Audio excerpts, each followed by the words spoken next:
না, ওটা আড়াল করার চেষ্টা করছে, ওটাকে আড়াল করার প্রচেষ্টার মধ্যে দিয়ে তারা কি দেখাতে চাচ্ছেন? মানুষ বুঝছে যে এই সরকার প্রকৃতপক্ষেই একটা ব্যর্থ সরকার, একটা ষড়যন্ত্রকারী দুর্বিসন্ধমূলক কাজ করার সরকার। এই সরকার এই দেশের মানুষকে স্বস্তি দিতে আসে। আর যে গণতন্ত্রের কথা বলে সে যদি মরেও যায়, কবরেও থাকে, তার নামে মামলা হয়। সে যদি হজ করতে যায় তার নামে মামলা হয়। সে যদি প্যারালাইসিসের রোগী হয়ে হাসপাতালে থাকে তার নামে মামলা দেয় এই সরকারের বাহাদুর পুলিশ কর্মকর্তারা। সাগর নদীর তদন্তই কমপ্লিট করতে পারেনি 109 বার।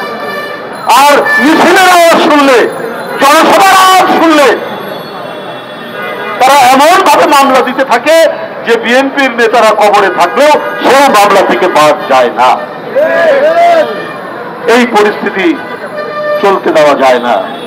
তাই বন্ধুরা আমার, আজও কিন্তু সেই প্রক্রিয়ায় হাবিবুন নবী খান সোহেল তার কথা বলেছে। অত্যন্ত মৃদুভাষী কিন্তু অন্যায়ের বিরুদ্ধে দীপ্ত কণ্ঠের একজন তরুণ রাজনীতিবিদ, তাকে জেলে পোড়া হয়েছে। আব্দুল কাদের ভুঁইয়া জুয়েল, হাবিবুর রশিদ, সাইফুল ইসলাম নীরব,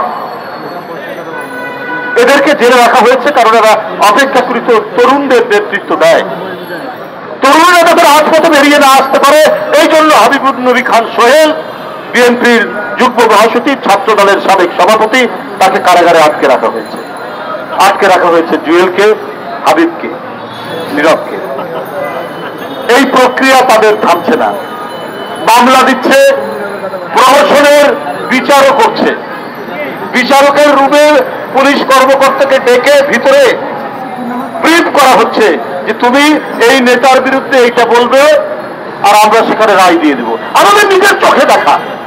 আমরা এজলাসে যখন বসি, তো যে ব্যক্তি সাক্ষী দিতে আসে পুলিশের, অথবা পুলিশ কাউকে ধরে নিয়ে আসে, সে সরাসরি চলে যায়